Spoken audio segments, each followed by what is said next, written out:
So someone you know from your friends or family has asked you to play a role-playing game. Or maybe you've seen people play through some games, like Critical Role, or maybe you've heard actors talk about them or writers being inspired by them. Whatever the case may be, you can see these RPGs seeping into the mainstream like maple syrup into pancakes, and you want to know what this hobby is and the nerds who love it.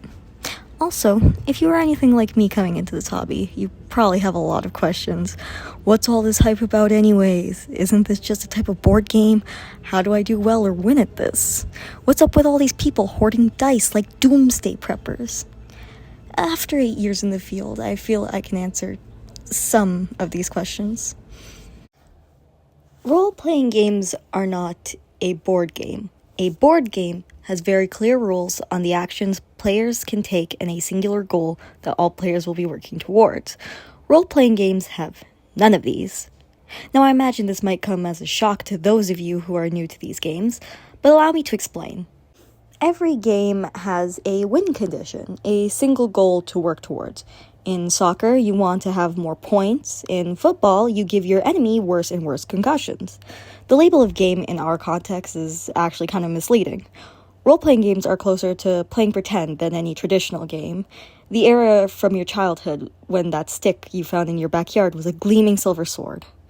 Role-playing games have a group of people come together to play pretend, pretty much. There's no winning in an RPG, in the same way you don't win a single-player video game. When you see the final credits in Super Mario, you tell your friends you completed Mario, not that you beat the game designer. But that doesn't mean you won't overcome adversary or have a great time in the process of playing. Now, for another bombshell. The gameplay of these RPGs is as hard to define as the end goal itself. In board games like chess, there are predefined actions that players can take, and also strict rules on when they can perform these actions. However, in role-playing games, you can do anything you can think of.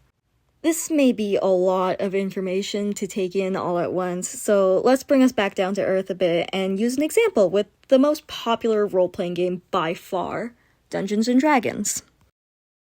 To start off this demonstration, I'll call my friend Justin over to play a game of Dungeons & Dragons. He comes over and we start setting up.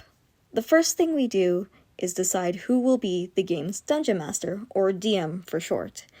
In every role-playing game, the Dungeon Master describes the situation the players find themselves in and details the outcomes of the player's actions in the world, like the arcade cabinet running a video game responding to a player's input. For our game, I volunteered to be the Dungeon Master, and Justin realizes he's agreed to do roleplay with me as something called his Dungeon Master. Justin now becomes a player. In order to play, he first creates a player character. In RPGs, the players create characters who act in the world on your behalf, kind of like how you control a video game character. Justin is not that creative, so he creates just-in-time, a ranger.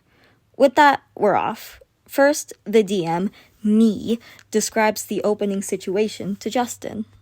This story starts with you, just in time, checking on your small game traps in the woods.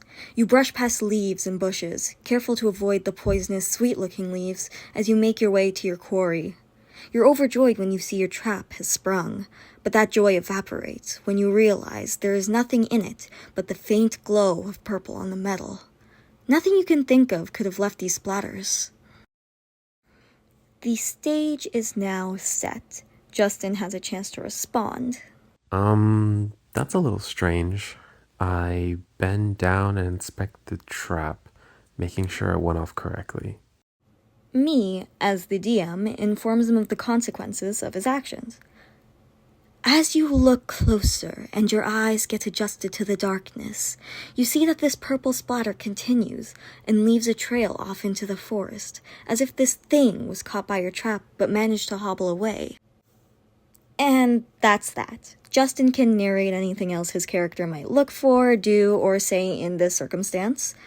It's important to note that I'm not against him. I am merely painting him a world as if I was a narrator and he was a character. He can do whatever he wants in the world if he says it to me. I, in response, will tell him how the world reacts to his actions and will describe any new situation he is in. Behind the scenes, how do I know what the world looks like? Usually DMs will prepare the world that their players inhabit, so DMs have a little more work to do behind the scenes of the game. In this game, I've prepared a dense forest for Justin to explore and an interesting conflict, a mysterious animal with purple blood that he hasn't seen before. Something I can't really prepare for is what Justin will do in this world. When this happens, I usually just improvise based on what I know of the world and what would make sense. Let's skip a few minutes ahead into our game and see what that's like. So you follow the purple trail and get to a clearing. You see a bear limping slightly by the edge of a creek. On the trail it has left to get to the creek, you notice the same purple stains contaminating the flowers and grass, which also gleam purple with an unnatural energy. You also see in its trail a deer lying on its side with glowing purple eyes. You're still in the trees and it doesn't look like it's seen you yet. Okay. It looks like this bear might be infected with something, and it's passing it on to the forest. I usually wouldn't try to fight this thing, but it could infect the entire forest. So, I pull out my longbow, notch an arrow, and fire at it? So I take the world into account when I tell Justin what happens next. He's hidden, he has a clear shot, and he's a skilled ranger, so he'll probably succeed. However, many things could go wrong as well. The bear might move at the last minute, he might fumble the arrow, maybe the purple infection gives the bear tougher armor. In this case, it's too hard for me to directly say what will happen, so I will ask for something called a skill check. Going back to the idea of playing pretend, remember when you and your friends would play fight? Let's say you found a really cool sword stick, but your friend found a really cool gun stick, and now you were fighting to the death, which immediately devolved into an argument about whether you could deflect bullets with a sword or shoot bullets that quickly. To avoid recreating issues such as this, role-playing games use something called skill checks. Basically, I will ask Justin to roll a die, and I set a difficulty for the action. To shoot this bear, I will ask Justin to roll a 20-sided die. Since he's hidden, and as a ranger he's probably done this before, I declare that he successfully hits the bear on a roll of 8 or higher. If he rolls high, I will narrate how the bear falls to the ground, leaving him alone to investigate this infection. If he fails, he has now revealed his position to an angry, infectious bear who will be upon him before he can notch another arrow. In this way, skill checks facilitate tough decisions about what would happen. Either way, whatever happens to Justin is his responsibility. He was the one who decided to go through with the risk of shooting the bear after all. As we keep playing, Justin finds out a local witch's experiments have spread a withering infection around her area, and he resolves to either confront her or sneak attack her to get this infection to stop. I decide to end our session on this cliffhanger, which brings our game to a close. This brings me to the final distinction between board games and RPGs. Some of you may have questioned why I decided to end our game right before the climax of the action. Well, RPGs are a continuous experience. Games are typically a self-contained experience. We checkmate the opponent's king and then reset the game to the same beginning. RPGs, by contrast, continue exactly like a story would, so whenever we decide to play again, in a few hours, days, or weeks, we can jump right back into the story where we left off, and continue from there, perhaps trying to persuade the Switch to see the error in her ways and stop her experiments. To keep track of a character's journey through the story, RPGs will use character sheets, a place to keep information on a character's name, skills, and background, and any notes made during the session.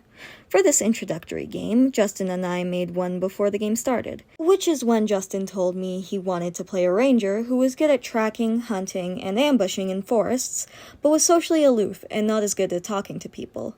If there is any information that we as a group might find useful, like Justin's infection by a purplish disease from a bite mark, we could also mark that here. So what does this all lead to? When do we stop playing, and when do we know we've reached our objective? The answer to that is super easy. Whenever you want. Do Justin and I want to finish our game at the bear attack, at the witch's hut? Or maybe we want to keep playing and finding out the witch was doing experiments for some bigger bad. All of these are equally valid and just depend on our preference and availability. Finally, we get to the main question. What this whole thing has been about. Should you, the person watching this video, get into role-playing games? The answer to that is a resounding maybe. See, if you're very competitive and want a strict rule system to best your opponent or test your mettle, my goodness, TTRPGs are not for you. These games are flimsier than a public defender's argument. There are rules, but those are rules that DMs can, and indeed are encouraged to, ignore if it fits the group better. I'd recommend role-playing games to you if, when you play games with your friends, the game is secondary and the primary purpose of play is to share good times with those you care about. If that describes you, then by gosh, role-playing games are simply the easiest way to have the best times with your friends. Full stop. Personally, I have made so many friends playing these games and have shared many memories and inside jokes with them. Role-playing games are magical. With just some dice and paperwork, we can bring worlds together and share them and create unforgettable experiences. That is what role-playing games are. Thank you guys so much for watching. We're actually a Learn to Play RPGs channel.